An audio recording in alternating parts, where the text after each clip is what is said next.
Hi everybody, I'm Chef Nick, and today on Nick Ruins Ethnic Food, we're headed to the Levant, where we get to ruin one of my favorite dishes, Muhammara. If you like roasted red pepper hummus, this one's for you. It's a serious upgrade. For those of you who don't know, Muhammara is a dish famous in the Levant, usually associated with Syria and the city of Aleppo in particular.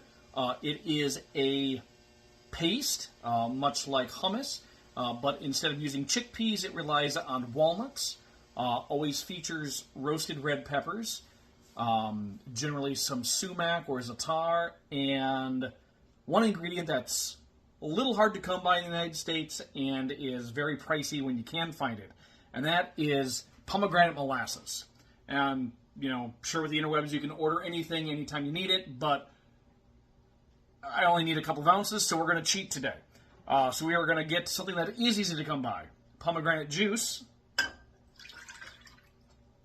and white sugar. And we're just going to cook this under medium-high-ish heat. We're going to make a nice, thick, relatively dark caramel, but we don't want to burn it. We don't want that astringent, bitter, burnt sugar flavor. We just want the sweetness and the acidity. And to that, I'm going to add just a little bit of crappy lemon juice from a jug. What's going to happen there is that acidity helps stop the sugars from crystallizing, so we don't get rock candy. We get a flowable liquid sugar, even though, well, we're not getting any good flavor out of that, but it doesn't matter because it's going to be buried with all the other things. We're going to take our pomegranate mixture with the sugar and lemon juice. We're going to put that off to the side. Get that on medium-high heat. We're going to let it rock and roll. While that is going, we're going to start with our second key ingredient, roasted bell peppers. So if you got a gas stove, great. You can do it with a blowtorch. You can do it on the grill. It doesn't matter. I have a gas stove, and I'm only doing a little batch, so I'm just going to do it on the stove here. So just kind of situate these over the burner. Kick it on. And then with a metal set of tongs, we are going to be turning it periodically so we get a nice char all the way around the outside. Some people will tell you to use an accelerant like oil on the outside of the roasted red peppers. I don't really like the off flavor it leaves behind. It certainly speeds up the process, but food is a labor of love. We're not trying to do it fast. We're trying to do it good. Okay, here we go. It's been a couple of minutes. You can see over here my pomegranate syrup is simmering away. I've already got some nice char working on these roasted bell peppers. My oven is preheated to 350 degrees, and now comes the good stuff. I got 3/4 of a pound, 12 ounces, of walnut halves and pieces here. This is going to go into the oven for 7 minutes. I'm going to get a little bit of a toast on them, but really what I want to do is get a little bit of a toast. Make the flavors a bit more complex, but I also want to express the oils, which is where a ton of the flavor comes from. And that's it. Like, I want all the flavor I can get out of these things. I want them oily and toasty and creamy.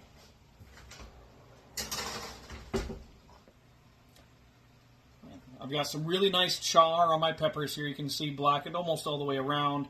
Some of it's actually peeling off. That's already skin-free. I take them off and just going to let them cool for just a second here on the outside edge of the stove while I grab a Ziploc baggie. I want to give them just a second. If there's any embers or charred skin on there, or still burning skin on there, I don't want to put it in a plastic bag. It won't do me any good. So what I'm going to do is I'm going to force these into a plastic bag. That's probably a little bit too small for 2 bell peppers.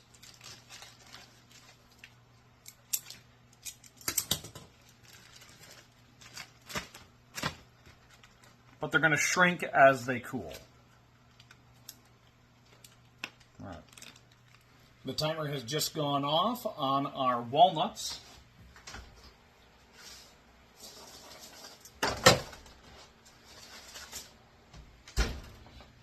So, haven't really picked up much color, that's fine.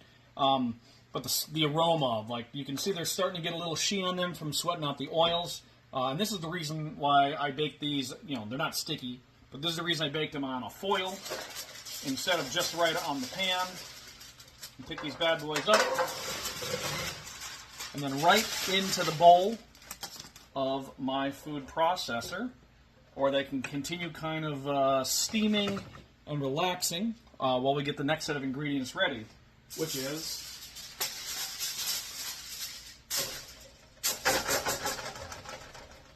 half a cup of plain breadcrumbs. You don't need Italian seasoning, don't need panko.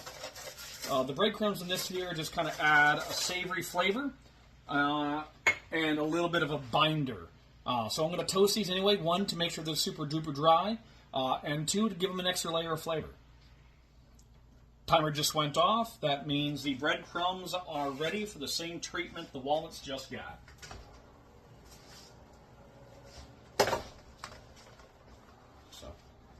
Golden brown, delicious, a bit of variety in colors, which is going to give us a bit more depth of flavor as, you know, we've got variation. I'm just going to fold this up the same as I did with the walnuts.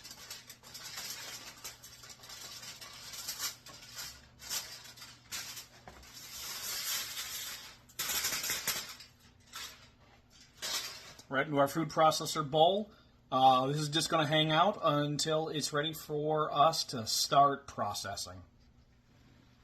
I've moved our pomegranate molasses, or pomegranate syrup, to the more photogenic burner so you guys can get a better look at it. But you'll see how it's bubbling now. We're getting these large, sticky bubbles at last. They're not bubbling and going away. They're bubbling up, they're staying for a few seconds, and then collapsing down. That lets me know that we've boiled most of the water out of this. And we are now into a light caramel phase. I don't want to stir it up too much. I do want a bit more color on this. Right now it's kind of a really deep kind of beet red. I want to go just a little bit darker on that for this application. Okay, when playing with sugars and caramels, it's always great to have an instant read thermometer or a candy thermometer available. Let's check. I'm liking the color on this right now. And we are at 276, which is soft crack. That's exactly where I want to be for this application. I don't want to go all the way into hard crack or into molasses. I don't want that burnt flavor. I want sweet and tangy, and you'll see it's kind of a really dark, ruddy brown. That's exactly where I want to be with this. I'm going to let it cool down so I'm not pouring hot sugar into hot plastic. I don't want to melt anything. I'm going to let it cool, not long enough for it to set up and become rock hard, but long enough so that it's pliable but safe to work with. You lost a little bit of video, but here are our two stuffed peppers in the Ziploc baggie. So with the step you missed because the video got garbled is once it's in the Ziploc baggie, you wrap the whole thing up in plastic wrap. Kind of creates an air barrier, insulates it, allows that steaming action to last a little bit longer, so these skins will come off a little bit easier now that we're ready to peel them, chop them, and then we'll be ready to start processing. Here are our roasted peppers. You can see they're basically all that char is just flaking right off. So here's my trick to this. I always like having something dry and moderately abrasive nearby so I can just kind of peel most of this off with just my fingertips. But then I've got some place I can collect all the char, keep it out of my way. So yeah, I don't need to run it under running water. I don't need to get too creative with how this stuff comes off. And if a couple of char flakes make it into the final product, oh no, not charred smoky flavor. That's the last thing we want in this roasted red pepper dip, right? All right, so you'll see the seed pod is still in there. The pepper should be fully cooked now, nice and soft. So I can just peel this right out, not losing really any of the meat. That goes on the towel as well. And out come the seeds. I can flip this bad boy open, pull out the ribs. There's no good flavor there. All right.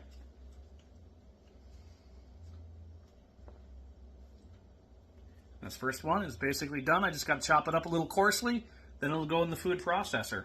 Let's get started with processing our Muhammara. So here I've got our food processor that is already loaded up with our toasted walnuts and toasted breadcrumbs. These being dry ingredients, I'm going to give them a chop in the food processor before we start adding any wet ingredients, because I don't want them clumping. I want the oils there to kind of be the only lubricant in the food processor.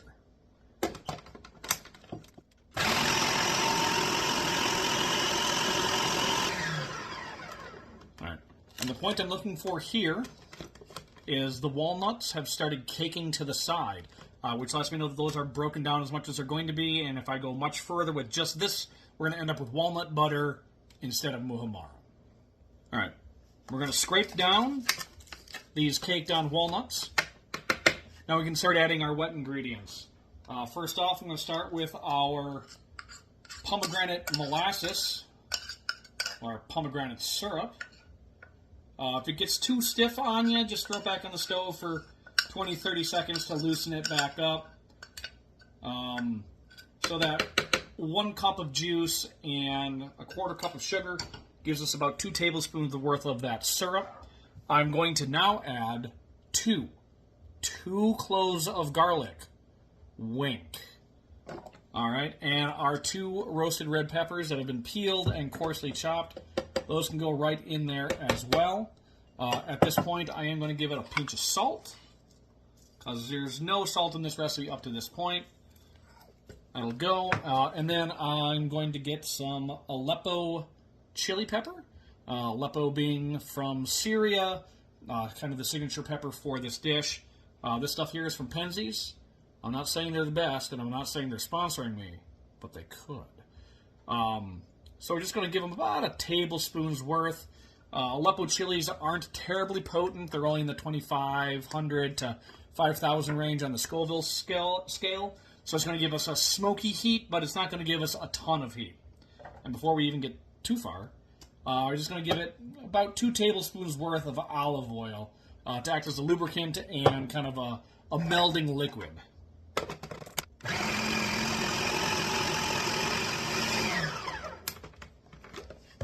You can see here we're running awful thick, so I'm going to add a little bit more olive oil as needed.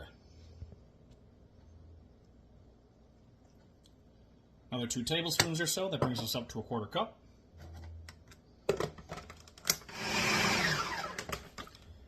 All right, let's check that consistency before we give it a scrape down. Consistency's looking good. Kind of an orangey red. A little thicker than hummus normally is, but that's okay. That's kind of to be expected given the breadcrumbs we've added. So yeah, let's give her a whirl around. Make sure we don't have any large chunks hiding in the corners. We'll give it a taste. All right, what this needs is a little bit more heat and a little more smoke. So we're going to add a ½ teaspoon on top of the tablespoon that was already in there. And a couple more another little more splash of olive oil. That brings us up to total in the recipe about 6 tablespoons or 3 fluid ounces. All right. I'm loving the texture. I'm loving the color. Let's check the flavor. Salt levels are good. I'm going to get this transferred into a bowl so I can get it prepped up and ready for service. All right, and here we are with our muhammara all finished up. Spread out nice and easy in a bowl. Chilled down for about an hour or so to help it reset. Drizzled it with some olive oil and sprinkled it with some za'atar seasoning, because what this really needs is a little bit of sumac. All right, so grab a chunk of your favorite flatbread. I got a little ambitious. Grab a chunk of your favorite flatbread. Just give this a dip. Let's check out this buddy.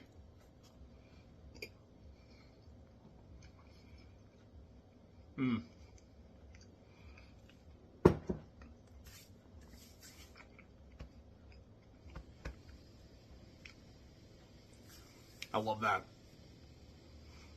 So it's got a really similar consistency to hummus. You know, it's a paste, but it has this rich, nutty, creamy flavor from the walnuts that you're not getting from chickpeas. Obviously, it's got the roasted red peppers. Roasted red pepper hummus is super popular. That stayed the same. The Aleppo chilies lend this smoky, fruity characteristic to it. The breadcrumbs make it probably a little thicker than it ought to be, but that's not a problem. Like, I want to slather this all over a kebab and throw it on a flatbread. The olive oil is nice, and you get, with those two cloves of garlic, you're getting kind of that sharp, sulfurous flavor from the garlic that really kind of acts as a really nice counterbalance to all the fat that you're getting from the olive oil and the walnuts. And there it is. I've ruined Muhammara, one of my favorite items from Levantine cuisine. So now you've got something new to look for when you go out for Mediterranean food, or you can even make this at home. I showed you all the steps. It's time consuming, but it ain't that difficult. Thanks for watching. We will see you on the next one.